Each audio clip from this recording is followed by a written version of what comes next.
Hello and welcome to Seismic Cinema. So put your feet up as you watch the Bears play, grab a metal nail file and prepare to peek through the curtains because this book made me absolutely terrified. To be fair, it doesn't take much to terrify you. Thanks, Paul. See when you're telling me that, I was like, oh no, what has he been reading? Anyway, welcome to another scintillating episode of Seismic Cinema. This week we are joined by world-renowned author Jeff Menapace. How you doing, Jeff? I'm doing good, thank you. Excited to have you on. Colin's been waxing lyrical ever since we started talking to you. We've communicated quite a bit via Facebook, and I'm honored to be here and honored that he likes my stuff, so it is my absolute pleasure. And I love the shout out about the nail file in the beginning. I thought that was great. It's got to be one of the most memorable parts of the book anyway. Yeah, I had an ad. I don't want to give spoilers, but I had an ad running for it a couple of years ago saying, with a picture of a nail file, saying, you'll never look at a nail file the same way again, Yeah. Paul, what I was trying to tell me about it last night. But I didn't mention it was a metal nail file. I think I just said a nail file, and Paul's like, why would that hurt? No, it was a metal one. And we don't want to ruin it for Paul, but it was, tends to be a scene that a lot of people remember. Don't be offended by Paul. He's not a big reader, but he's big into film and TV. But because he's right into horror, I think he would really enjoy the books if he delved in. Yeah, I mean, I hope so. I mean, it's funny. Like I call them thrillers, but more people call them horror. I call them horror thrillers. Yeah, that's how I described it. I would say when I was talking to Paul about it. So, Paul, just before we forget, because we are self-proclaimed awful at this, you were going to do a quick wee intro to our channel before we get into all about Jeff. I was trying to read our schedule that you wrote. So I wrote some handwritten notes and I sent them to Paul, but I've got awful handwriting, so Paul can't read a word I've written. Yeah, I'm not entirely sure how he managed to get through school because it's literally hieroglyphics. I'm trying to read this and I'm just like, I can't even read my own name that he's wrote for me to things to say. Right. Well, all you were to do was to introduce the channel. There you go. Anyway, sorry. Yes. So we are Seismic Cinema. We are a Scottish movie and TV review podcast, and usually Colin's not seen it, and I have either watched it in the wrong order or said it in the wrong order like I usually do. So yeah, that's a terrible intro. And yeah, back to you, Colin, because I don't do the plugs. You do the plugs. And where can they find us? Oh, aye, and you can find us anywhere you hear podcasts, like Google Podcasts, Good Pods, Spotify, Apple, Audible, Amazon, and also we are on YouTube, so you can see our pretty faces. It's pretty impressive. It's a lot of. We're on a lot of different places, but we don't get that many views across all the different places. It's just a matter of time. waiting on that big breakthrough. So yeah, Paul, thanks for the introduction. It's very clear to see you don't normally do the introductions, but this isn't... honestly. I guested on a show last week and like, can you plug your show? And I'm like, no, I can't. I can't. We have our set rules. Anyway, this episode isn't about us. This is about Jeff, and Jeff's the well-renowned author of the Bad Game series, which when I first came across it, I'll actually tell you, Jeff, how I first came across it, because it's probably interesting for you to know how people find the books in the first place. I'm pretty sure it was the kind of Amazon sponsored posts you get on Facebook. Okay. Mm-hmm. On Facebook or on Amazon? No, I think I was on Facebook, but the sponsored ad came up on Amazon saying, you might like this because I'm quite into horror and crime thrillers. So that's where it came up. And I remember clicking on it and reading the kind of synopsis for the series and being like, oh, I quite like that. So I didn't buy the 5. There's a kind of book set you can get? Is that like, is it 5 or there's an option. The file is too big to buy them in paperback. So, but you can get the ebook, all 5 in the series, for your Kindle. You can do that. That's an option. You save like over buying them separate. You save like half price, 50% off or something like that. Because I don't usually buy books right away because I usually put them on Amazon and then put them on my future buying list. But I think Bad Games came up more than once, and I took a screenshot of it, and I really liked. There you go. That's nice. I like it. And there's a sequel. All right. I really liked I think what I can say is the executive summary really sells it right away. Like, oh, good. Oh, that's always nice to hear because I always beat myself up because I think it could be better or catchier or something like that. Oh, that's good to know. That's good. No, that definitely brought me in. Yeah, it must be hard to try and differentiate yourself from like other books in the market because it must be hard to not give too much away whilst trying to keep it interesting. Yeah, I mean the hardest part is, I mean obviously you don't want to. The whole goal for a product page like on Amazon is just to hook the buyer, just say just enough to make them go, oh, I'll check that. It's kind of like you guys love movies. When you're flipping through whatever, Hulu, Netflix, whatever, and you see maybe an obscure horror film that you haven't seen before, maybe a new one. What do? You read the one or two sentences, and you go, "Oh, that looks like it's pretty cool." And that's the whole trick, is to, and it's a royal pain in the butt, but you probably write like 50 of them before you're semi happy with the one you end up going with. So, I'll tell you what drew me to it is I'm a big sucker for when people move to a new town or if they go away on a weekend away and the trouble kind of follows them there. And I like a kind of slow burn because seeing a lot of movies as well, like the tension is often better than like if you think of like Halloween, original Halloween, for example, I feel like the best thing about that is the tension building. And for me, it was when the Lamberts didn't know or weren't yet aware of the danger that was coming towards them. I think that was the big bit that put me in.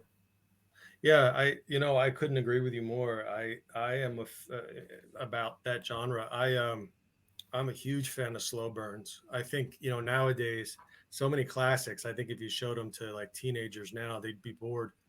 But I love establishing the mood, almost like when the mood takes on the character of its own. And and I prefer psychological horror because I think there's a difference between being scared and being startled. Whereas if you see a lot of movies, something jumps out at you and where you can see it coming a mile away and it jumps and you woo, but that's not, you forget about it 10 seconds later. You're not scared. You're just startled. It's like if someone came up behind you guys right now and you didn't see him and they went, "Wow, you do it." But whereas like if you see like a movie that's really, really messed up and like you can't stop thinking about it for weeks on end, like Martyrs or something. I don't know if you guys have seen Martyrs, something like that. You just can't stop thinking about it afterwards. Or that to me is scary. And like yourself, I like a slow burn. So. It's only happened to me a few times in my life, and I'm not just saying it because you were here. I was saying it to Paul beforehand, but I generally was a bit scared going to sleep. Like when I was reading some of the scenes,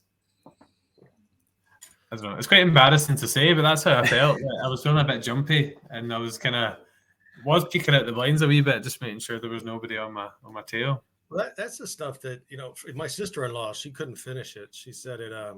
She started to read it, and then it just scared her too much. And then, like for even after only reading half of it, she wouldn't go into her basement for weeks.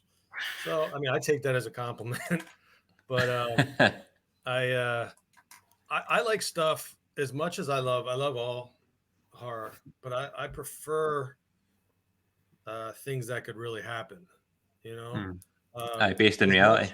As much fun as like The Exorcist is and all that stuff. I mean, I love it. I don't really believe in that stuff.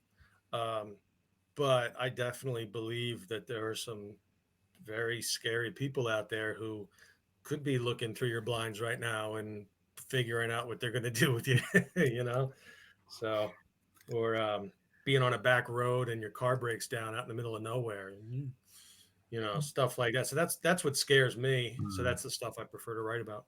Yeah. Talking about a slow burn, I think that make a good wee interlude to the discussion. So, Paul, we've got a wee section to talk about before we get into the main piece. Oh yeah, so before we start talking about the main discussion, we usually do a wee bit where we talk about what we've been just kind of recently watching or reading, Listening TV to. book-wise, listening to, yeah, just to see what's out there and if there's anything interesting about. We like and it for Je- sharing. Sorry, Paul. What you say there, Colin? It's good for both of us and Jeff as well. Sometimes you're looking for a new show or a film or a book, and sometimes just Oh yeah, I always am. somebody mention it. Yeah, So, because I watched a couple of stinkers recently and I really need something to freshen it up. So, What did you yeah. watch?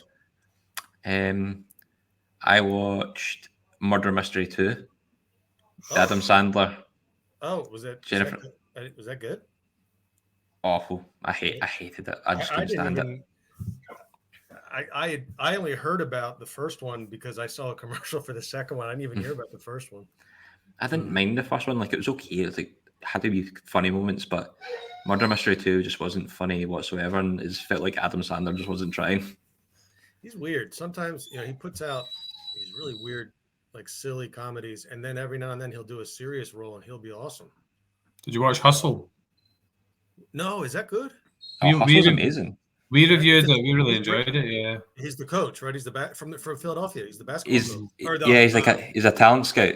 Talent scout, right? Yeah. Yeah, but he's like, we're not even into basketball. Like, I don't think I've ever watched a game in my life, but I was so into it because it was that good and the story was that good. Really? All right, I'm gonna have to check that out. I remember seeing the trailer or whatever the heck you call it, and yeah, it looks cool. All right, I'll check it out. Thanks for that. It's on Netflix, I'm pretty sure. From Yeah. the UK. Okay. Paul jumped the gun a wee bit, Jeff. The guest always goes first when we do these things. Oh, okay. What do you want to know? Any new movies that I've seen or something? No, just anything you've checked out in the last week or two, like films, TV shows, books, anything like that. See. My wife and I just finished a TV. It's a comedy. Although it was it was a dark comedy. It had dark undertones. It's on HBO called Vice Principals. I don't know if you ever heard of that. No, I heard of it. I haven't. No. First season was okay. Second season, it's finished really strong. It was pretty funny. And then I watched a film about 2 weeks ago that I really liked, a horror film called The Lodge. You ever heard of that? Came out in 2019. You talk about a slow burn psychological horror. That's worth watching. The Lodge. What was that on again, Jeff? That was on. I either want to say, I think it was Hulu. Or it might have been Amazon Prime. I don't know. If you do like a search, do you have like a Fire Stick or something like that? No, but I've got Paul's Amazon account, so I'll try. Oh, okay. Yeah, if you find The Lodge, that was pretty good. And my wife and I are always on the lookout for new shows. So if you got, let me hear them. You guys got any? I'd love to hear your suggestions. Oh, well. Paul, over to you. Apart from a Murder Mystery 2, what else have you been checking out? I watched that new Guy Ritchie film, Operation Fortune. It's not, I keep saying Nom de Guerre, but it's not Nom de Guerre, it's something else. Ruse de Guerre, it's called. It's got Jason Statham, Aubrey Plaza, Hugh Grant in it. Oh yeah, was that good? It was okay. Like, it's not the usual kind of Guy Ritchie film. Like, I thought it'd be better, but Hugh Grant's really funny in it. Like, his character's really good. But it's trying to be like a cheesy kind of spy movie, but not a cheesy spy movie. It's hard to put your finger on, but I wasn't a big fan of it. But the action sequences were good, so yeah, I like give that. it points for that. I love Lock, Stock. I think that's brilliant. Oh yeah. And Snatch was good. Did he do anything of note after that? Did you ever watch The Gentleman? No. Is that any good? That's good. That's good. Yeah. The Gentleman or Gentlemen? Gentlemen. I think we had that. Because we reviewed that. It was our first YouTube one we did. But I think we were just debating that gentleman versus gentleman. Yeah, I think you kept writing it wrong. Oh, is that? Wait. Is Matthew McConaughey in that? Yeah. Ah, yeah. Okay, that looked pretty cool. I saw the advert for that. That looked pretty cool. That was on Netflix as well, I'm pretty sure. Well, in the UK anyway. I like Guy Ritchie. Like I liked his. I mean, you know, I guess he married Madonna, and that kind of sidelined his career a little. But you know, his early stuff, Lock, Stock, I freaking loved. I mean, the second I saw that, I went right out and bought it. I loved it. You know. Yeah, I think Snatch is one of my kind of favorites of his. Yeah, how good was Brad Pitt in that with his pikey accent? He was fantastic. The Dags. The Dags, yeah. I've spoken to friends of mine in the UK, and they say he nails it. Like it's pretty spot on. Yeah, for somebody like Brad Pitt too, you wouldn't expect him to be like that, but yeah, he did nail it. And then TV wise, just caught up in the latest Mandalorian episode. Okay. And finished Bad Batch season 2, and I think that's all I've been watching. I'm not a Star Wars fan. I didn't see the Mandalorian. It seems like every time I turn the TV, there's a new spin-off of Star Wars, and I think I stopped following after Return of the Jedi as a kid or something like that. You know, there is some really good stuff out there, but yeah, I would agree there is quite a lot if you're trying to dip back in. Yeah, it's kind of a bit like Marvel, where they're having to make something out of everything. Now there's a character. If you see a character for 2 seconds and somebody likes it, they're getting a spin-off show. I've watched a few of those, but you know, I saw someone and they had a really valid point, and they said that the difference between the Marvel films, and I don't really watch them, but the difference between that and like the DC films is that DC films are much darker. I don't know if that's true, but whereas like in the Marvel films, all the bad guys will come and the Avengers will come and they'll destroy an entire city and no one gets hurt. And whereas in the DC films, people actually get hurt. I mean, I don't know if that's true or not, but yeah, kind of. Yeah, just I don't know. The DC story is just kind of all over the place. It's just kind of make it as it go along. Yeah, I've heard mixed things about it. Zack Snyder. Scorsese said the Marvel films are like an amusement park ride, and he got a lot of press for that. He bashed them. He said they're not real films. So yeah, some of them are okay, but some of them like they do kind of follow a formula, which gets a bit kind of boring from time to time. But anyway, that's just me. Did you say it gets bone or boring? Boring. Because I remember they used bone in Dog Soldiers.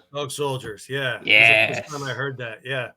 And the girl finally says, "What does bone mean?" And they said, I think they said a lot of bad words after that. Yeah, the big Geordie boy. Yeah, that's another great film. I don't know. Do you guys like that? Is it? I mean, it was mostly Scottish. It was in the Highlands, wasn't it? I think it was meant to be the Highlands, but I think it was shot in Romania or something. But no difference. I think the main squaddy in it, he's Scottish, Kevin McKidd. I think he'd done one of the voices in Call of Duty for Soap. Yeah, he was in and he was also in. Wasn't he on like who's the guy who was on like ER and Game of Thrones? I think it's Grey's Anatomy, wasn't it? Or was that what it was? Okay. Yeah, I think that was him. That was him. Yeah, the main character in Dog Soldiers. Yeah. Yeah. Colin's not seen Dog Soldiers. I can guarantee it. No. You have or you haven't? Haven't. No. Oh, Colin, bad. I'm the half that hasn't seen things. Paul's the half that watches them backwards. So like he would watch. He would read Caleb and then go back to bad games. That's how Paul would do it. Gotcha. Well, I like Dog Soldiers because it was one of the few Scottish films where I didn't have to put the subtitles on. I was pretty good without it. But you know, there are parts in Trainspotting when Robert Carlyle starts going off, and I love Robert Carlyle. He's one of my favorite actors, and I had to put on the subtitle just to make sure I got every word he was saying. You know. Please tell me you've seen Trainspotting, Colin. Come on. I have seen Trainspotting, yeah. Right, I've also seen, what's the other film that Robert Carlyle's in? It came out a couple of years ago. Shit, it was set in like is it something? What was it called? It was set in like a barber shop. I don't know. I don't know what's it either. called? I do I'll know he look. was wonderful in Ravenous. Did you ever see that? No, I'll look. I'll look that Guys, one up. Is that the cavalry one? Yes, it's Yeah. the about the legend of the Wendigo, cannibalism, No, yeah. Ravenous. Guy Pearce is Guy that? Pearce, yep. Yeah. Robert Carlyle is brilliant. Can we in that. can we move on now? Because Jeff thought I was cool at the start because I've read the book. No, Okay, yeah, okay. I've not what really you calling? seen. What you watching? I've not seen that much too exciting, Jeff. It was my stag do at the weekend. Bachelor's, what do they say? Bachelor party. Bachelor party. The Oh weekend. yeah, sleep party. Yeah, I know what that is. So took a couple of days to recover, so I've maybe I was not gonna watched say as you're much still hurting. as I normally would. Paul was bad. He was buying me all sorts of contraptions. Oh dear, Yeah. oh dear. He was still a bit too sober towards the end of the night, so he just had to mess up his night. Well, Oh yeah. well and truly. So yeah, I've not watched too I much. know you're saying about you weren't a Star Wars fan, but he had a pretty nice costume for his stag do as well. Return of the Jedi, yeah. Yeah, a nice wee slave Leia costume. Who do you have? Princess Leia in her slave costume. That's what he's dressed up as walking through Glasgow. Oh, I'll jeez. send you I'll send you an image after the podcast. I'd love. Oh, and you walk through Glasgow dressed as her. That takes guts. Yeah. Take some balls, and they were on show. It's Yeah. like it was someone else. Anyway, so what have I watched? I thought I watched something else, but anyway, I went to see the new Super Mario film yesterday. I've heard of it. What's it called? Is that real life actors or is it animated? No, it's animated. What's it called, Paul? I should know. I went to see it. Super Mario. Isn't it called Super Mario Brothers? So I went to see that with my stepkids, and I've actually got them into the original Pokemon series this week because I wanted them to find something they both liked that I could also enjoy. So they've been watching the original Pokemon, which has been great fun. In terms of more mature content, I'm still watching that. Have you watched Black Mirror, Jeff? I watched I think the first 4 seasons, and then I kind of gave up because they kind of started getting. I think they came out of the gate so strong. They were so like the first 2 or 3 seasons were so good that they raised the bar too high for themselves. Well, this show I'm watching, it's on BBC iPlayer. It's called Inside Number 9, and it's a sort of similar vibe, but it's not based around technology. It's more just kind of dark humor in a lot of cases, and there's always like a twist near the end. So it's if you like that kind of thing, yeah. Yeah. What's let me write it down. Inside Number 9. Yeah. So it's like inside the word, and then number 9, like on a door, like NO.9. Basically, it's called that because there's always a house or a door in the episode with the number 9 on it. That's the only real. I like how you said inside, as in the word, as if it could be anything else but the word. Aye, I'm starstruck here, Paul. Leave me alone. And me and Aileen are also. I'm not really enjoying this season that much, but I want to power through season 4 review. Oh yeah. I heard it wasn't that great. My wife and I watched the first 2, and we thought it was good. And the third one was all right. And a couple people told us part 4 hasn't been that great. And yeah. So we haven't really bothered yet. You say it's not that good? I'm not enjoying it that much, but I've been told by people to keep going. Stick with it. But I'm not feeling that invested. So up to people's individual decisions. But anyway, so I think it's time, Paul. Paul managed to fix the. Paul likes a wee visual reminder. I got one for you guys. If you have Netflix, Cabinet of Curiosities. You ever heard of that? I've not watched it, but I've got it on my list of things to watch on Netflix. Guillermo del Toro. I mean, it's not earth shattering, but it's fun. So give it, and each one is different. It's like a remember Creep Show? Yeah, it's kind of like a Creep Show anthology. Yeah, they're fun. My wife likes it. We've been enjoying them. They're good.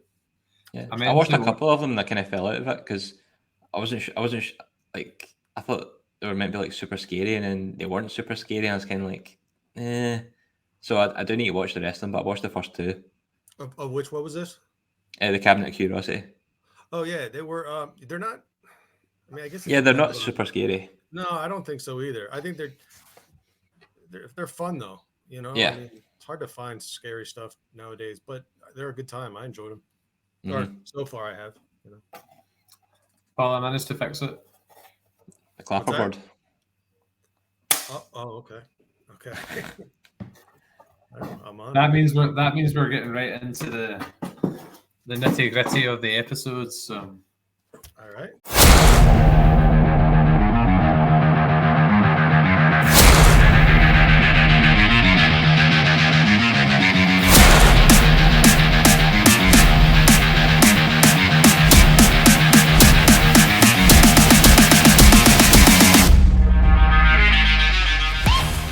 The main discussion all about you, Jeff.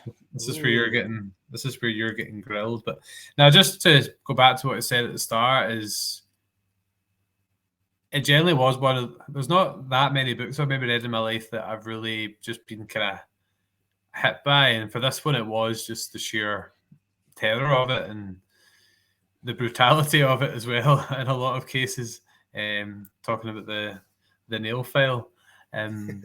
But by the way, Paul. I spoiled the whole book for Paul, so this is a clear spoiler warning for the first game in the Bad Games series. So just really want to hear all about where the idea for it came from, like your experience of writing it, the audience reception, just all the kind of just say background I wrote details. it. Yeah, it was the actually it was the third full length novel that I ever wrote. And I wrote it years ago. I wrote it, I think it was in 2005, 2006, something like that, a long time ago. Mhm. And, you know, at the time I was a school teacher, but I really wanted to be a writer. And I was looking for agents and, you know, doing the whole thing, you know, sending out and, of course, getting rejection slip after rejection slip. And it had a million different titles. Started out as Exceptions to the Rule. Then it was called Malevolent. Then it was called, oh God, like 2 or 3 more. I don't know how the hell I settled on Bad Games. I think because it was just so simple and direct. I kind of got inspired by it because my girlfriend at the time, we had gone to this place in Pennsylvania the book takes place in Western Pennsylvania, and there are parts of Western Pennsylvania that are really out there, like really like in the middle of nowhere. And we went to, I think it was more like upstate Pennsylvania, and it was still pretty out there. I mean, Pennsylvania is a big state, and it can be pretty rural in spots. And we were in a cabin community, and it was by a lake, and it was neat. But it's like my imagination is always going wild of like, what if? You know, I'm always looking for the nearest exit or something like that. You know. And I started thinking, what would happen if, you know, you were here? And so, of course, that planted the seed. And then the book is also very much about nature versus nurture when it comes to the evil in mankind. Not so much about criminals, you know, but I meant like true, you know, serial killers, true evil people. And you know, it's still a question that I don't think ever will be answered. Of, you know, is it nature or is it nurture? Are they made or are they born? Or sorry, are they made? Yeah, are they made or are they born? And so that was like the primary theme that I wanted to explore. The two brothers who they're brothers. They were born and raised by loving parents, yet both of them are evil, and they kind of embrace that role. And then from there, the two pieces went together, and I don't know, it just started gelling after that. And eventually, I found an agent who loved it. And while he was pitching it, I ended up writing. He said, "We got to write a second one." And I was like, "Oh shit! I just wrote the first one." And of course, I was going to. So I did. I wrote the second one,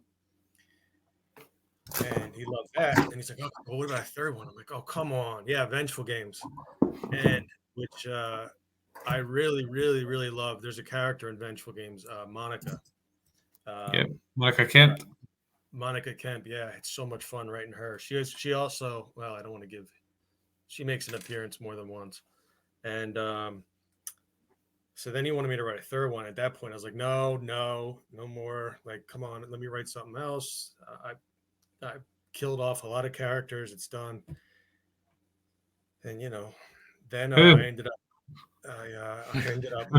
money ended up ultimately talking, and I wrote a third, then a fourth, and then a fifth, and now I'm on a spin-off series where I'm in the middle of the third in the spin-off series right now. So technically we'll be somewhat 8 books tied together. Are you still enjoying it, or are you feeling a bit like Harrison Ford and Star Wars? I gotta be honest. I love it. I love what I do. I mean, totally. I can't imagine myself doing anything else. I worked so hard to do it for a living. Like I said, I worked a million odd jobs, pinching pennies, moved back in with my mother, eating ramen noodles. I don't know if you guys have ramen noodles in Scotland, but living off those, just desperately. I even stayed in one. I was so desperate to get nibbles on my work that I stayed in. All my friends were going out for New Year's Eve, and I stayed in because there was a company that only started accepting submissions, and they only got accepted like 10 or something, and it started exactly at New Year's Eve. So I stayed in, so I'd be the very first one to submit at 12:01 or 12, and I did, and I submitted it, and they immediately responded with a form letter saying, "Nope, we're full up." So I was like, God. So That's rough. yeah. So yeah, I love doing it. I definitely love doing it. The fifth Bad Games book was kind of tough because it was getting to the point where I'm heading into cliche territory. How many times can this poor family be traumatized by bad people? But I'm enjoying the Caleb series, which is a spinoff and goes in a very different direction. So. Do you know what's quite interesting is I bought Vengeance Games straight after I finished Bad Games, and I started reading it, and I just kind of fell out of it, and I've got back into it recently. But I think the truth was, Bad Games was so good that I bet, like yourself, when you were writing it, it was like, will I be able to reach, like, I'm just trying to the best way to say it, but like, it was like, how do you follow on from there? That must have been quite challenging to Well, I move didn't forward from know. there. I wrote Vengeful Games before I even published Bad Games. I had no idea that any of them would. My agent was the one who was telling me to write them, so I had no idea. Yeah. Vengeful Games is a longer book. I think it's a more. Whereas I wanted to make it. I didn't. My biggest goal for the Vengeful Games versus Bad Games is very claustrophobic. It takes place in an isolated locale where it's a rural cabin community. Escape is difficult. It's very isolated. And then I thought, all right, I don't want to do the same exact thing for a book 2. So I made it much more. I spread it out. It takes place, all over the country. It even the I don't want to ruin it for you, but it goes international, and so I wanted to definitely make it a different thing. But at the time, I had no idea. In fact, when I released Bad Games, I released it as an indie because my agent and I had parted on good terms. He was a good guy. And I released it, and I was just kind of like, all right, it's done. And I'll never forget my wife.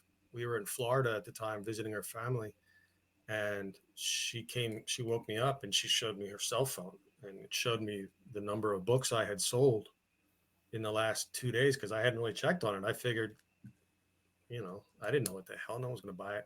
And it's something like in span of 3 days, it had sold 1,000 copies or something like that. And that was without any marketing or anything. And of course, I was like, oh shit, all right, I better get editing on the second book and get that out. And people like the second, and it just so I didn't really have an act to follow. It was after the success of the second book, and now then I had tough act to follow with books 3, 4, and 5. Then the pressure was on. So So are you kind of just staying? So I'm assuming is Caleb kind of it's a spin? So you said it's a spin off to the main series, didn't you? Mm-hmm. Yeah.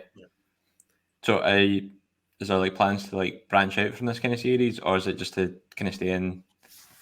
in this kind of series at the moment? My intention with Caleb, I liked him, you know, in bad games, as Colin will tell you, Caleb's 4 years old, you know, and when I first wrote bad games, and I think in vengeful games he's 5 or 6, and I had no intentions of doing a spinoff with him or anything like that. He was a kid who was traumatized by these horrible things, and continues to be, the poor thing, through 3, 4, and 5. And actually, it was my narrator who narrates my books, a guy named Gary Tiedman, who's fantastic. He said to me after book 4, I think, you know what you should do? You should do a thing of when Caleb grows up and he's all, you know, screwed up in the head, and he, you know, he doesn't know what he's doing, and he's going to take it out on bad people like a vigilante or this and that. And I was in the middle of writing book 5, so I'm like, all right, don't shut up, yeah, I need to focus on this right now. And but of course he had planted the seed and it grew, and then I thought this would be a great. You kind of need to read the Bad Games series in order, you really do. But I wanted to do the Caleb books so that you didn't necessarily have to. I wanted them to be like a John Sanford's Lucas Davenport or Vince Flynn with Mitch Rapp, is that his name? His character, where you could pick up any one of them and enjoy them, and you don't have to necessarily read them in order. So that's what I'm hoping. Very good. It makes it a lot easier because then you don't have to go back and make sure you get every little. Because then you get those emails of saying, "Well, I thought this person was killed in book 2. What are they doing?" Talking about the killings, so I gave Paul a brief rundown of the first book and the start of the second book when we were out a walk with his dogs last night. But it'd be interesting to hear some of your favourite parts from the first book up to where I am in the second book, just in terms of when you're writing it, or any bits that stand out for you, or any of the deaths that stand out for you. I really liked in the first book, I liked the scene in the bait shop with the old shopkeeper and Patrick, who's the main protagonist. He's in there with Caleb, and Caleb's 4, and they're buying bait because they're going fishing at the lake. And they don't realize that behind them in line is Jim, who's one of the killers who's been stalking them, but they haven't officially met yet, so he doesn't know. And once Patrick and then Caleb leave, Jim starts antagonizing Edgar. His name was Edgar, the shopkeeper, and literally scares the piss out of the poor guy. I mean, the guy wets his pants, and I like that scene. I think it's kind of goes along with what we were talking about earlier with the psychological horror. I mean, he doesn't harm him, but he almost gives him an actual heart attack. So I like that scene. And as far as the second one goes, I told you I love the Monica character. I don't know if you've gotten to the scene yet when she goes to the veterinarian office. Yeah. She scares the receptionist and then headbutts the old lady, and then wipes the blood from her nose and makes her pet dog lick it. You know. So. Paul, you definitely is Monica from Glasgow by any chance? she's big. Yeah, I like to. What do you guys call it? A Glasgow kiss or Liverpool kiss? Wait, I've heard it called a Liverpool kiss and a Glasgow kiss. Glasgow kiss. Liverpool just try to steal it for some reason. Oh, don't know is that why. what it is? All right, okay. They haven't got anything original down there. So Paul, Monica's the long lost sister of the 2 psychopaths. Yeah. Ah, okay. She appears at the start of the second book. Yeah, is this where she's arguably crazier and more fun, and she's lethal, whereas the first 2 guys are just mean, serial killers, if you will. Monica is actually a trained assassin. Her father, who we find out later is a mercenary, who's also psycho. The whole family's nuts. He trained her from a very early age to be an assassin because she had all these murderous impulses, nature versus nurture. And the theme runs throughout all 5 books. So she's not only, I made her very, very sexy. and she uses that. She's asexual though. Like she has sex, but she really doesn't have an interest in it unless it can somehow better her agenda. So she uses it as a weapon, um, and and she has these murderous impulses that she takes out on people. And I had so much fun writing her. I thought she was a great character. I've actually gotten a lot of fan mail on people saying how much they enjoyed Monica. So totally random thought, but where did the Finelli surname come from? Has that got some significance? I think I looked it up. I think it was like a phone book thing. I think I can't remember. It's so funny where I like using the like first names of friends of mine. I'll do that all the time. That's why I was saying to you guys earlier, I'll put your names in there. Because whenever you make a name up in your head, it always sounds fake to me. Mm-hmm. So if I'm desperate for a name, I'll go into a phone book, or I'll Google 2001 popular baby names or something stupid like that, And so yeah, I don't know. I think I can't remember how I came up with the name. I was reading something and I thought, all right, yeah, that sounds. I didn't know if it was maybe a family connection or no friend or something. The woman in the first book, Lorraine, she the older couple who stay at the cabin next to the Lamberts. Lorraine is my mother's name. So all right, okay. And like I said, I try to give as many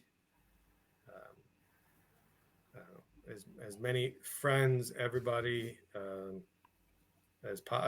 One of my favorite. I don't know if they're popular in Scotland. Are you guys fans of pork scratchings, or hog lumps, or whatever the hell you call them?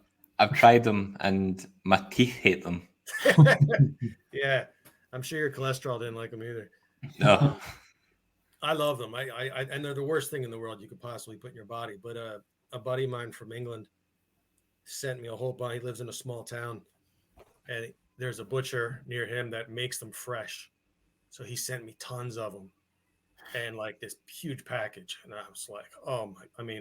It was Christmas, and so I was like, all right, well, you and your wife's name are going into Caleb. So I put their name into Caleb. So. You've only met us once, but if I ended up in one of your books, that would be a top tier moment for me. And if he does make it in, kill him off spectacularly. Oh yeah, definitely. I'll give him well, I can't give him a Glasgow smile because that happened to someone in Caleb too. And if I make it in, you can just have me death by pork scratchings. Pork scratching. All right, you knock all your teeth out and choke on your teeth or something like that. Yeah. Do any of your pals ever phone up and be like, Jeff, I read your book, you killed me off. What the hell? Mm-hmm. Yeah, I've had that. I get that a lot. Like I've become notorious for killing off I love killing off characters that people like, because it's nobody's safe. Nobody's safe, exactly. Yeah, nobody's safe. Oh, by the way, the Finelli is the surname of Artie and Jim, the two guys. Okay. Yeah. Okay. Maybe should have explained it. I've got 3 kind of standout scenes or moments. Okay. I thought it'd be interesting for you to be aware of. Yeah. The one where the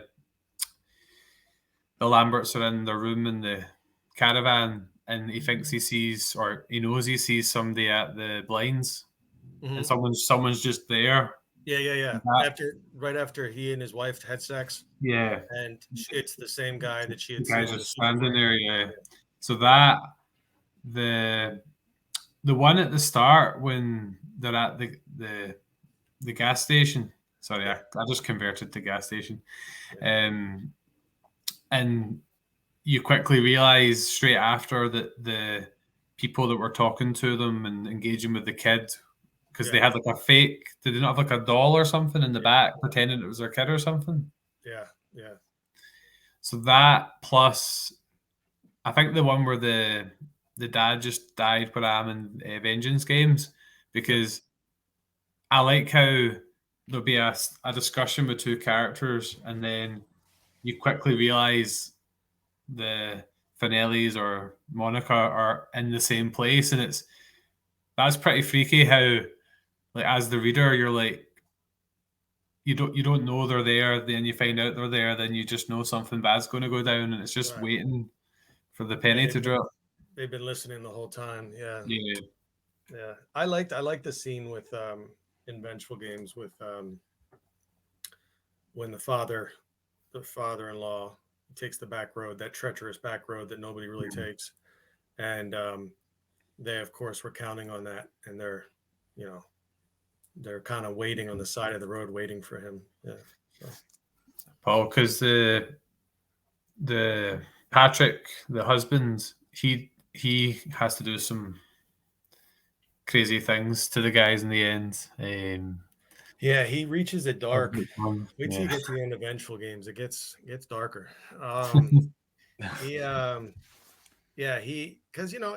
Patrick, I made him as like he's the father in book one, Paul, and he's a big guy, and I played football in high school, and he looks like he can handle himself, but deep down he's a suburban dad, and he's got 2 kids, he's getting the belly, and he's not working out like he used to, and he's a suburban dad. He's like, his idea of a good time is watching Netflix with his wife. He's not and yet these guys have to bring out the animal in him, and he has to do some like seriously disturbing stuff to survive.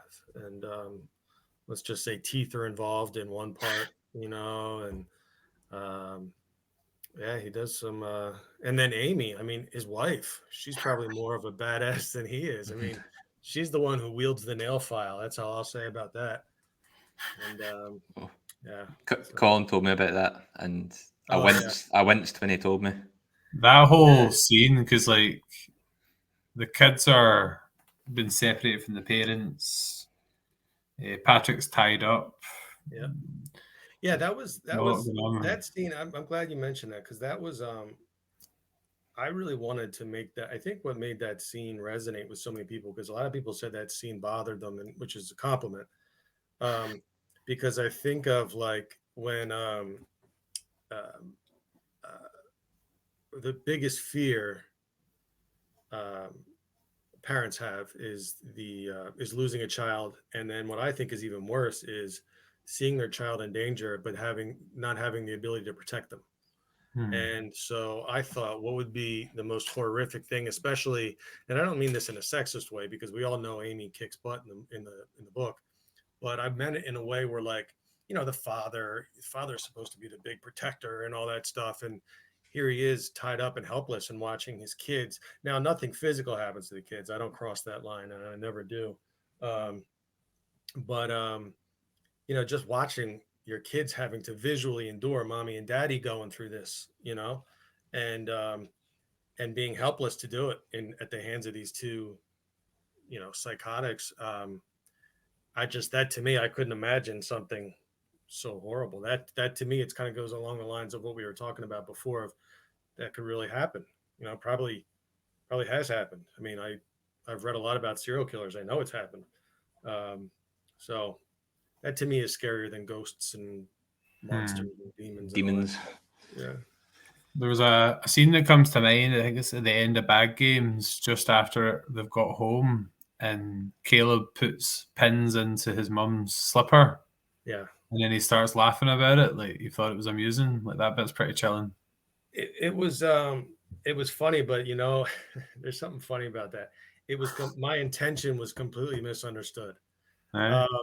Everybody who read that finale part thought, Caleb was evil all this time, or he's bad. And it was like, no, that's not, because to me that would have been a lame, cheap scare. Just that would have been a dumb twist just for the sake of throwing in a twist. No, the whole point of Caleb doing something, I mean, he's only 4, so he doesn't really differentiate right from wrong. And he does at a very rudimentary level, but he's seeing these grown men doing these horrible things to people and laughing about it, things to his parents. And he's confused. And while he sees the anguish his parents are going through, he's 4. So it's like, it's that whole nature versus nurture thing. And I wanted it to come full circle. And he, in his mind, and this is addressed in Vengeful Games when they take him to the therapist. Yeah.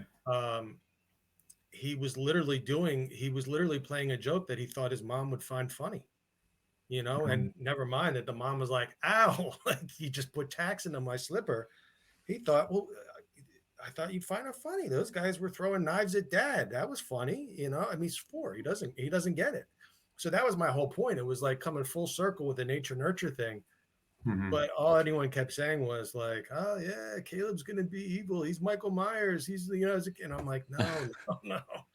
I was a wee bit mixed on it because I was like, on the one hand, is that him going to be crazy when he's older? Which, in a sense, he is in the Caleb series. I've not read it yet, but he's obviously not fully there.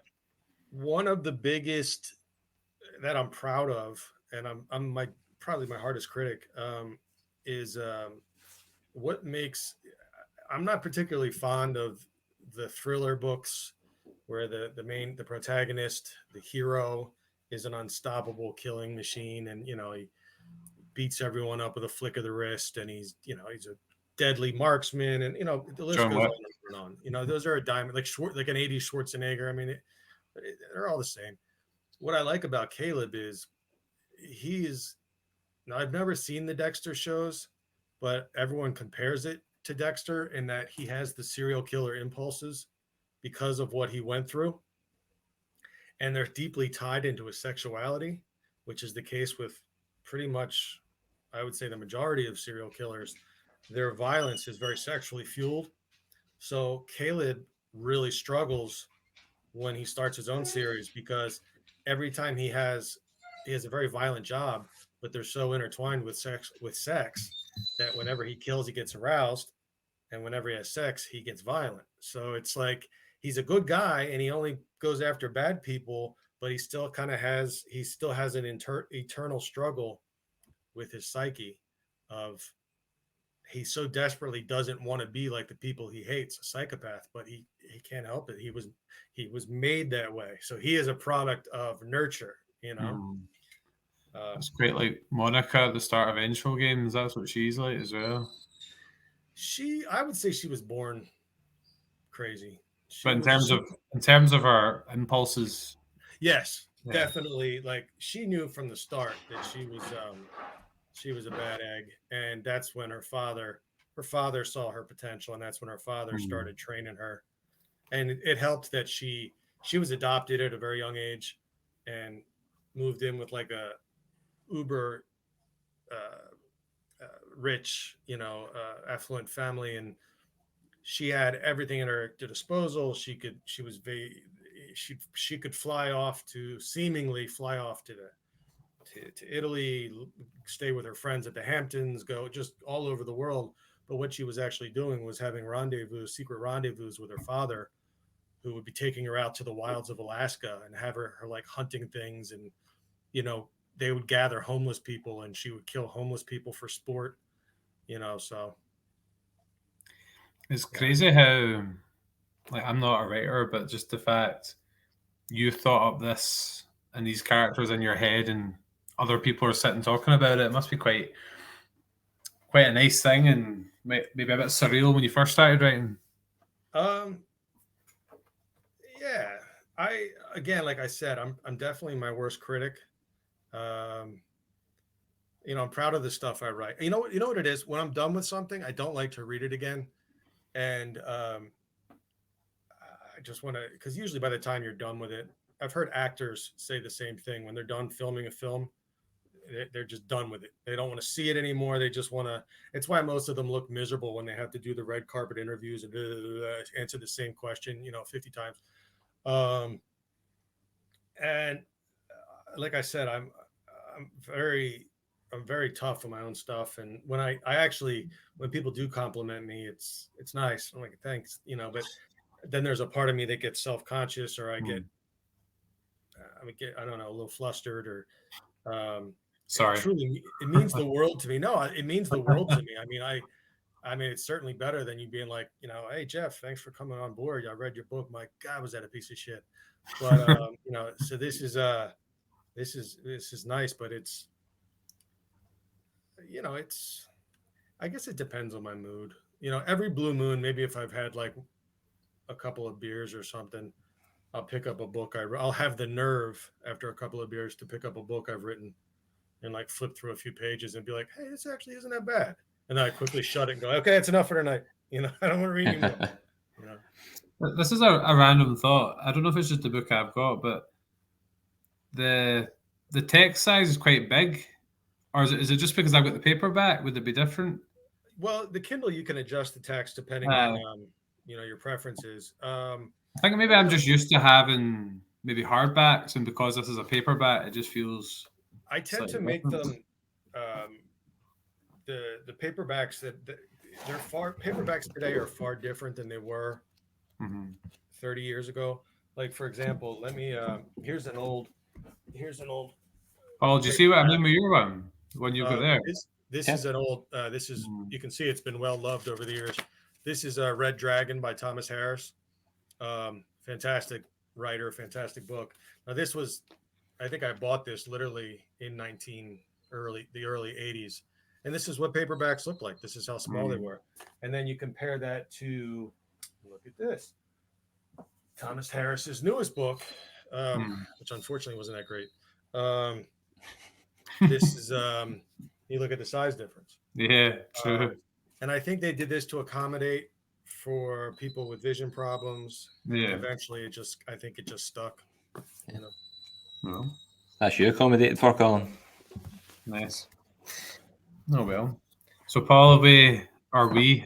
Is Jeff sold the book, or do you feel like you know too much about the story now? No, actually sounds quite interesting. I do like creative anarchy. So yeah, That's a I great way to got put it. I like that creative anarchy. Well, hopefully, maybe one day when it's on Netflix or whatever, you guys can have me back on and we can talk about the series or the movie or whatever. Can we get exclusive rights to a pre-launch discussion? Yeah, why not? Why not? Maybe they'll have characters that you killed off named after you guys, Colin and Paul. So What was I going to say? I've obviously read bad games and reading vengeful games, but I was on your website doing my prep for today, and you've got quite a few other novels and short stories. Like, is there any? I know you don't read your own stuff, but is there any you particularly recommend, or any favorites? if you like the bad games books, I would recommend Wildlife 1 and 2. Okay. I'm actually, you know, when people ask me if there are any books that I've written that I'm particularly proud of course, usually the ones that I am partial to are never the popular ones. Um, there's a saying that writers are often the worst judge of their own work. You know, books and stories that I think are pretty dumb that I've written, people love, and vice versa. Um, but Wildlife 1 and 2, um, I'm actually quite proud of. Wildlife 1 is a kind of my homage to my favorite film of all time is the Texas Chainsaw Massacre, the original. Yeah. And I I let me just give you a quick example. Here's just this. My top shelf is completely devoted to chainsaw. Here's my Funko Leatherface. Um, so I've got and I've also got a Hannibal Lecter here. So I'm a huge chainsaw fan. So I wanted to kind of do an homage to that without getting into any legal trouble. Um, and I took a trip my wife's family spends half the year in Florida. And when I think we were still dating at the time. I think I don't know if we were engaged yet, but we went on I don't know if you've ever been to Florida, but there's an area near Paul my has, I think. okay, there's an area in South Florida called the Everglades, where I mean it is like another planet. It's just swampland and mangrove trees and just out in the middle of nowhere. And there's all kinds of like giant gators, pythons, all kinds of crazy, creepy shit. And there are people that live out there, and they're unusual characters. Some of them are crazy characters, and they took us. My wife's family took us on this fan boat tour this airboat ride through the Everglades, and it really, you really feel like you're on another planet. I mean, you are out there. It's desolate, and uh, I don't know. The wheels just started turning, and I think like, oh man, imagine if like, you got out here and like the boat broke down and you had to, wade back through the water, like, and then on top of that, there was some like backwoods psychos who were after you at the same, and then it all happened at nighttime. So you're dodging snakes and alligators, and at the same time, you're dodging crazy psychos um, so that's where that one came from. And then it did very, very well. So then I wrote a sequel to it, and people want me to write a third one to it now. So it might be next. Very nice. Nice. I can imagine being out there and if you had like a flashlight or something, catching all the eyes of the alligators and stuff like that. Yeah, actually, it's funny you said that. That's in book 2. There's a scene with that because alligators, believe it or not, like they're not creepy enough, but at night their eyes glow red. Yeah, I've seen that on TV before in a documentary. Yeah. Yeah, it's like, wow, they're not terrifying enough, but their eyes have to glow red, right? So, yeah, I'd recommend the wildlife books. Cool. I've made a note of that anyway. Something that just came to mind when you're talking about that there is, particularly with these kind of books, it can get quite crazy, a bit dark at times. Like, how does that impact you when you're writing it? Like, do you find, are you able to just switch from writing that to getting back to your normal life, or just sometimes does it? It's a good question, and it never carries over. I mean, as my mother always says, because I've always had, even as a little boy, I always had dark and disturbing thoughts. It's just I was that kid who at 3, most kids were playing with G.I. Joe, and I was watching Wolfman and Dracula and all that stuff, and then growing up, I was just into scary stuff, and my mind always went to dark places, but as my mom says, as long as you're writing about it and not doing it, and it's true. I'm a big teddy bear. I don't I wasn't accusing you of doing anything. No, I was just interested. I get that a lot. Like, are people, and especially when people like my wife, people read it and I talk to my wife, what's he like at home? Is he crazy? Is he there? She's like, no, like, and I would say the only difficult part about writing, and it doesn't necessarily have to be the subject, and separating my home life, is turning one off. That's the hardest part, because at the end of the day, you still have to remember you have a real life, and sometimes when you get really into the book and you're thinking of the next scene, or you're stuck on a scene, or you're really into it, my wife and I'll be sitting there having a conversation, and suddenly, like, after 3 minutes, I'll realize that, like, I haven't listened to a word she said, and then I'm going, oh, what, and of course I get into trouble for that. But that's the hardest part, is separating, because you work from home, it's not a 9 to 5 thing.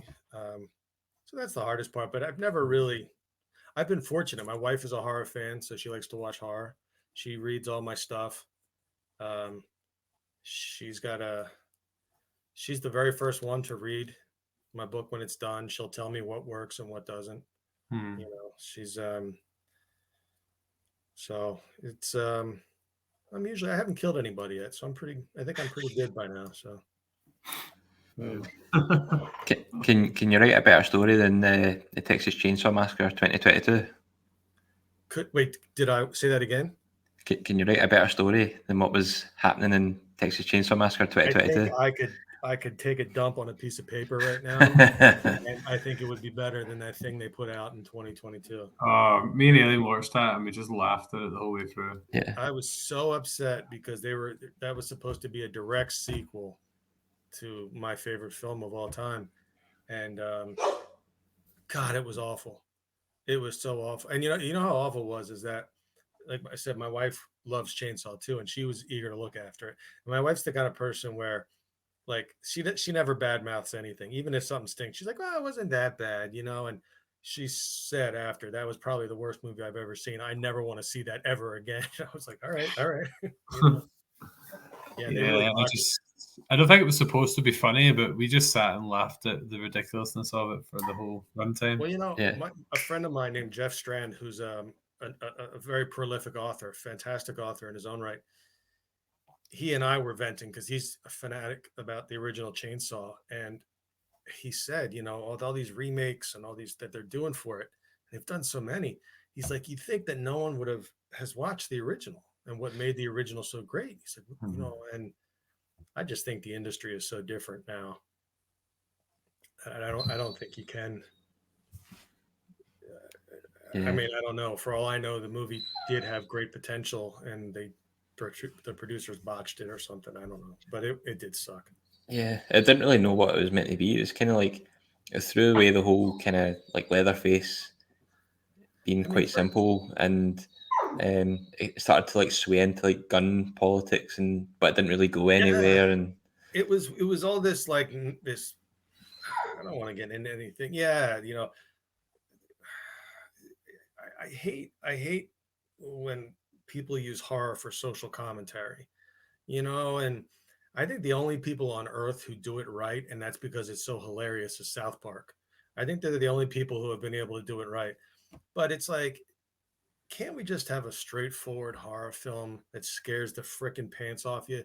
Do we have to talk about this culture and that and social commentary and what's wrong with this and what's wrong with that? And I'm trying to be, you know, it's like, come on, you know, and I don't know. That's why I like straightforward horror that isn't trying to prove a point. It's right in your face and it's terrifying, you know? That's I it. think a good exception to that is Get Out, which had social commentary, but I thought was I didn't lie. It wasn't. See, here's the thing with Jordan Peele. First of all, I think he's hilarious. I love his skit comedy. I think that's funny. I didn't really. I wasn't a fan of that. I didn't. Once again, it's like you're using horror as a vehicle to make, and it can sometimes work. I don't know. I didn't hate it, but I couldn't really understand what it was they were trying to do.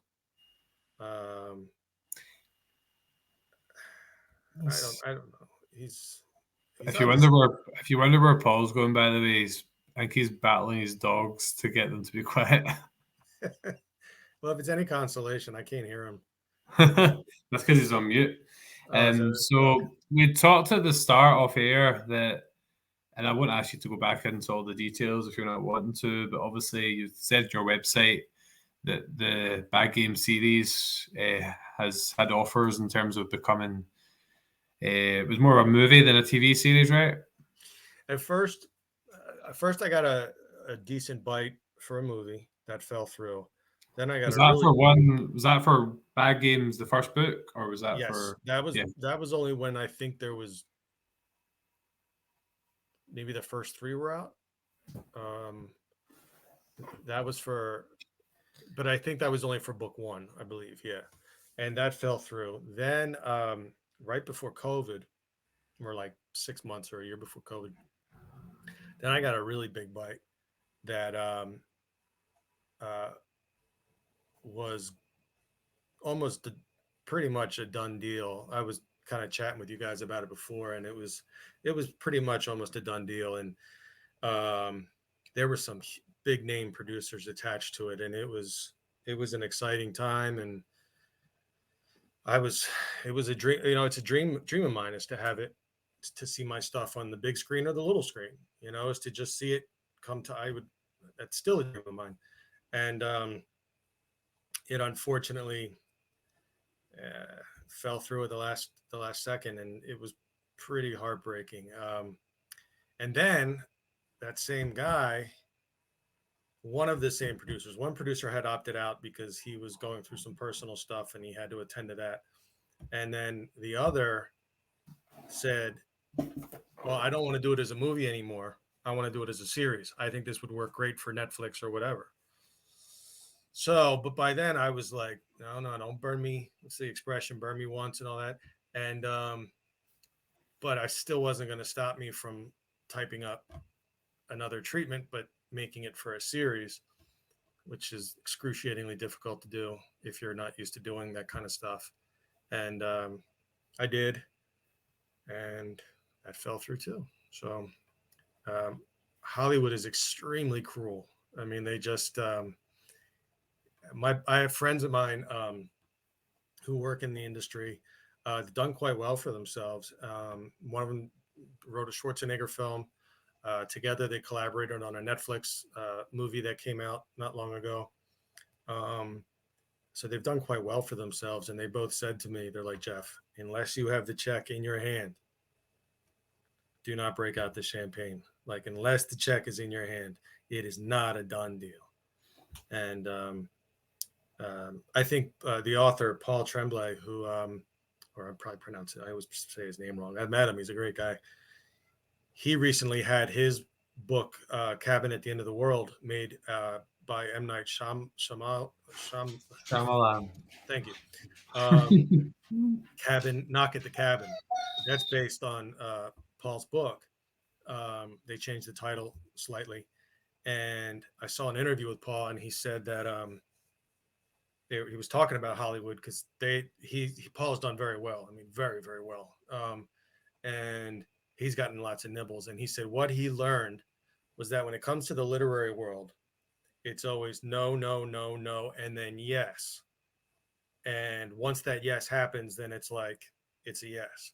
Whereas when you come to the Hollywood, the film world, it's yes, yes, yes, yes, no. And then it's like, ah. And, I thought that was I could relate to that because it is, you're so excited and you're like, oh my God, you start, and you're going to see it. And then they call you up so cavalier, like a week later. Yeah, it's not going to happen. So take care. And it's like, wait. But that's the way it goes. I can feel your pain, but yeah, it was, and then it happened like right before COVID. So then the world locked down for like 3 months. I just had to sit there, and I felt like Jack Nicholson in The Shining, where I was just sitting there staring out windows, But well, I would absolutely love to go at the cinema to see it and or watch it online. So I really hope it does happen for you one day. Thanks, man. Definitely sounds like an R-rated version, R-rated movie anyway. I hope so. I don't. I can't. I don't understand. It's funny when you see a commercial for a new horror film, you go, oh, and then it's like rated PG-13. You're like, no. Yeah. No, get away. So. No, even before meeting you today and talking to you, like, if Bad Games came out as a movie, I'd be right. I'd be there. Like, first week. Maybe they would do a premiere in Scotland. That'd be cool. We could. We would definitely be sharing that all over the place. So hopefully you do get some good news, whether it's the big screen or the small screen. So we'll be listening out for that in the future. I hope. I took a hit over lockdown and COVID. My production went down, and the world got weird. So I wasn't getting as much attention. I'm not getting as much attention as I was then, but things are kind of getting back on track. So I don't know. I get, one of the main comments I get on my stuff, especially recent stuff, is, oh, this needs to be a movie, or this needs to. So maybe one day someone who's in the industry will read it and something will happen. We talked about it at the start. Have you had any thoughts on who your ideal any of the actors would be? I forgot about that. All right. Don't worry about it. You could always hit us up on Twitter once you have some thoughts. Yeah, as far as oh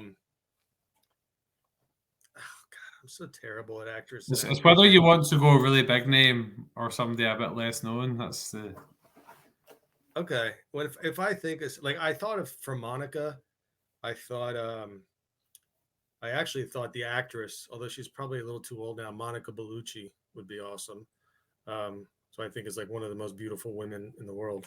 I also think Mila Jovovich would be really good. I don't know, but I'm going to be 50 soon, and everybody, the actresses and actors that I really liked in my 20s and 30s are now my age, so they're not.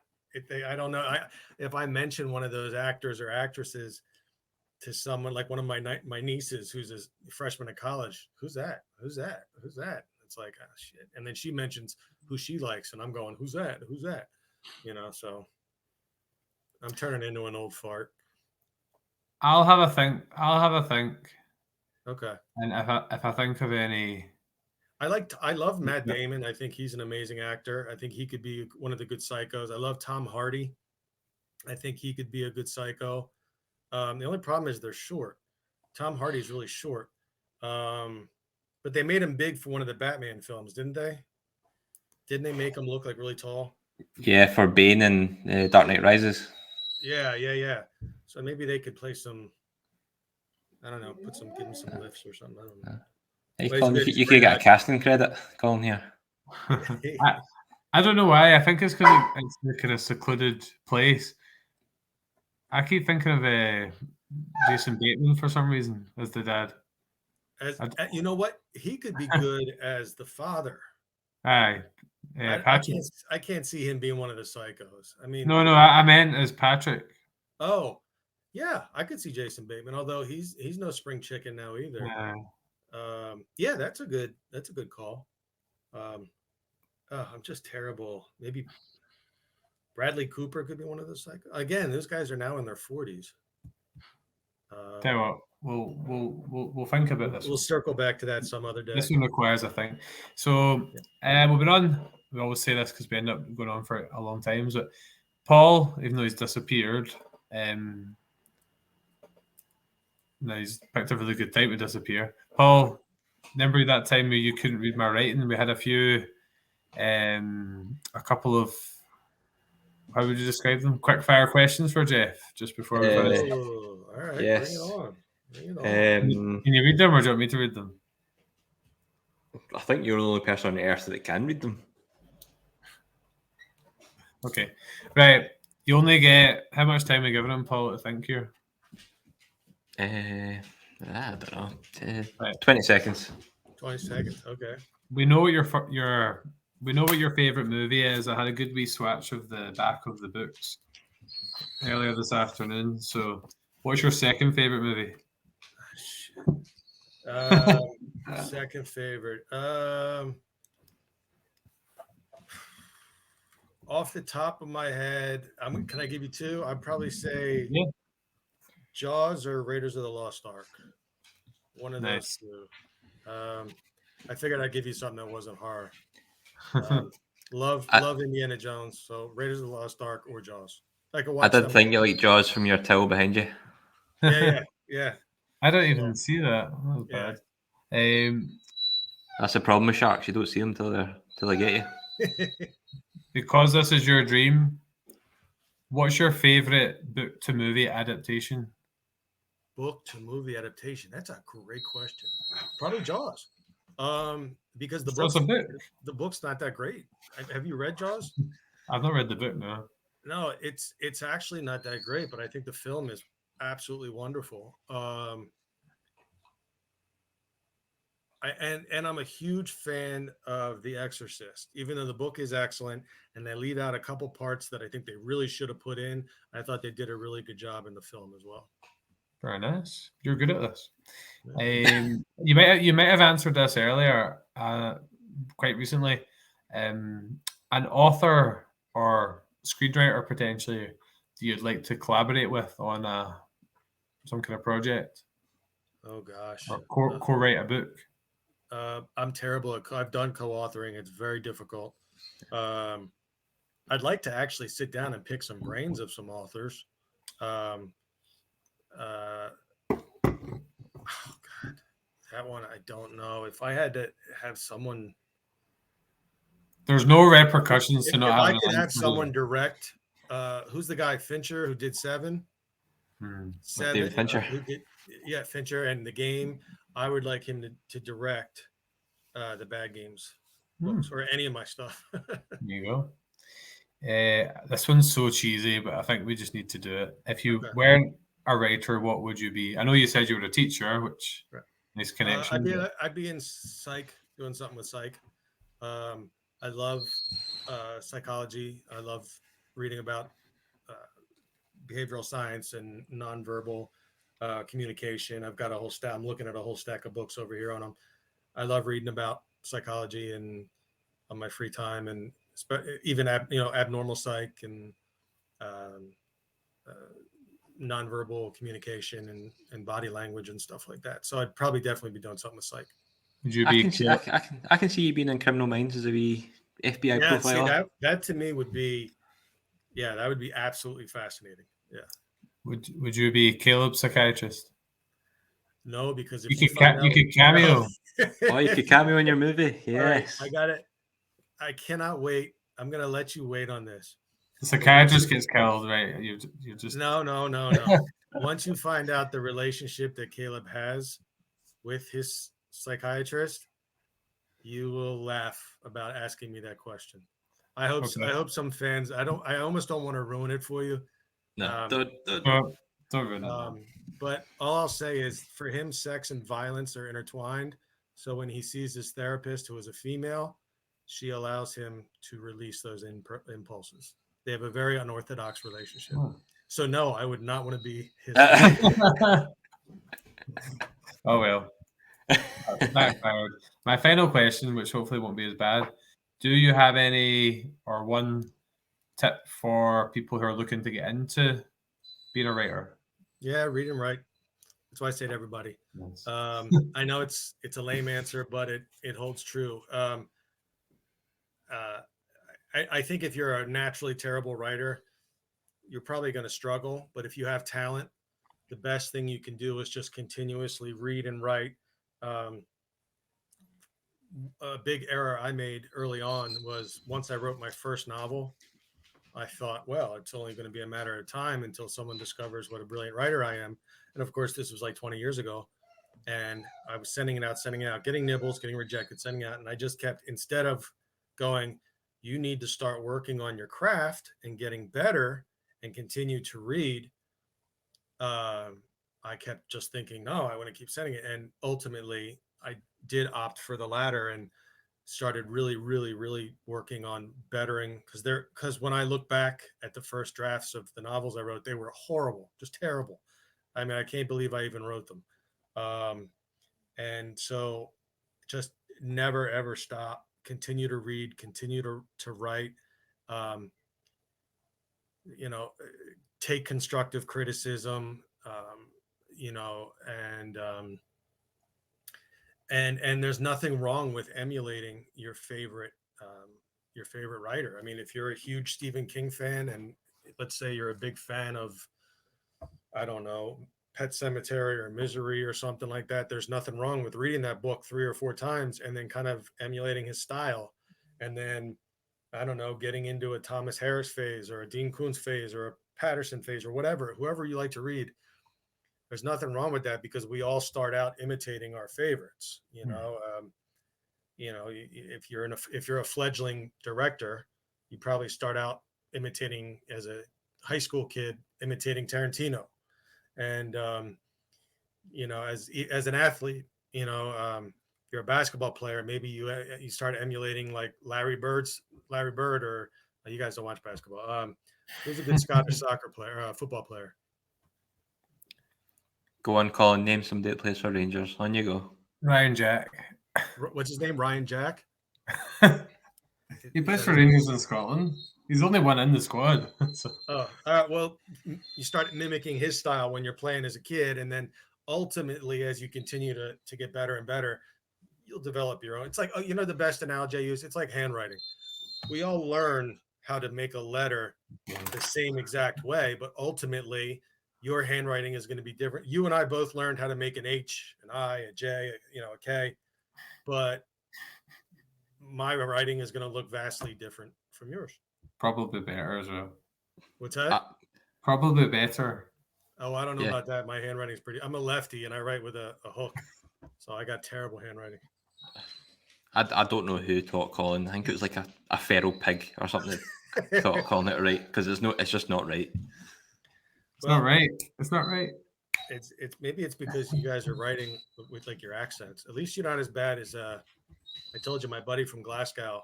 Him and I chat we FaceTime sometimes late at night, and of course this is after he's had a few drinks. And I swear, like every 2 minutes, I go, dude, I didn't understand what you just said for the last 2 minutes. You got to repeat that. And you know, I'm quite glad you can understand us. We've had quite a few American podcasters on with us and stuff. So no, your accents are awesome. I mean, they're easy to understand. My friend Graham, he I love him to death. He's one of the coolest dudes I know. But once he gets going, and especially when he starts getting passionate about something and starts talking really fast, eventually I just throw up my hands and go, dude, I didn't hear the last five minutes of what you just said. You know, you give up. Yeah. Just when we're on the topic of psychological thriller novels, there's another book I read just years ago. Don't know if you read it. It's called The Magpies. I can't remember what it was called. It was about a couple who their neighbors basically just started playing pranks on them and just making their life a misery. And I always remember really enjoying it. Magpies. The Magpies, it was called. That I sounds never read familiar. it. I never read it on the Kindle, and I can't remember who wrote it, but I really enjoyed it. I'll have to look into that. The Magpies. It sounds like a movie. Maybe it was made in a movie. I don't know. I just when we're talking about like this is a book like that book, just one that really kind of remembered. I can picture the front cover. It's by. Hey, Colin, stop plugging Jeff's competition anyway. Come on. No, I'm not. Jeff appreciates. Mark Edwards is the author. Oh, Mark Edwards. Yeah. Mhm. Yeah. I know of Mark. I don't know him. Oh yeah, he's a good author. I've never read it, but now I know why it rings a bell. Yeah. Yeah, it's worth checking out. Yeah, I will. Well, we spent this whole podcast promoting Jeff's work. Come on. We can give Mark a small shout out. Well, we should start drawing to a close, Paul, but your time to shine is here. Is there any of our podcasting friends or anyone else you want to give a wee shout out to before we thank Jeff for his time and wrap up? Yeah, just been listening to a couple. I've not been listening to too much because I usually listen to them on Saturdays, but I was too busy getting drunk with Colin on a stag do. So I was listening to Chat Tsunami, and he done an episode on Warhammer 40k. I know nothing about it, but he did an episode on it, and it was actually pretty good. Like, it was really easy to understand and get into it. So he done a good job there. The boys from the Moisture Farm Report, that's my dogs. He's needing out for a big jobby, and it's stinky in here. So sorry about that. I thought I was actually looking at my cast to see if we can't smell it from here. So sorry. Oh, okay. Oh, I'm holding back the gags here. So the boys from the Moisture Farm Report, they've done a couple of episodes, I think, on kyber crystals, and they did a what if Kino Loy could swim. This is a Star Wars podcast. Yeah, sorry, it's a Star Wars podcast. Yeah. And I was listening to Stu World Order, and he had someone on talking about the Eternals movie, the Marvel movie. And somebody was actually quite passionately defending it on there, and not many people would. But other than that, that's all I've been really listening to. I didn't catch a lot this week, so it's been a pretty short list. Oh well. So yeah, just before we kind of sign off, Jeff, I just want to, both from me and Paul, just thank you for just, or whether it was you or the PR team, following us back on Twitter and coming on and spending your time with us this evening. It was my absolute pleasure. Thank you for the opportunity. You guys were an absolute delight, and yeah, it was a good time, man. Let's do it again soon. Like I said, maybe it gets picked up for a series or a film. We can do it again. And I promise in my next book, I'll put a Colin and a Paul in, and I'll get you guys killed pretty violently. Okay. Yes. Yeah. And if you're happen to film in Scotland, we could always be like background extras, like pushing a gurney along or something. I would love that. Yeah. Oh well. So, Paul, do you want me to do a proper plug at the end of the episode? Aye, please, that'd be good. Because okay, so we are Seismic Cinema. We're two friends, one who hasn't seen anything, one that watches things in the wrong order. You'll find us on Facebook, Twitter, and Instagram as Seismic Cinema. You'll find us on what was Anchor, Google for, what was it? Spotify for podcasters, YouTube, Amazon Music, Audible, Google Podcast, Apple Podcast. So please like, subscribe, and share if you enjoy our stuff. See, Paul, how much better was that? I feel like mine was better, but I'm just biased. Jeff, we always like to ask people before we sign off, and they never, or 98 people out of 100 never know the answer. Do you know what our slogan is? Wait. No, it's not up in the top corner. Damn it. I feel like I did read it though. Give me a hint. Paul? It's the power of creative anarchy. Oh, no, I have no idea.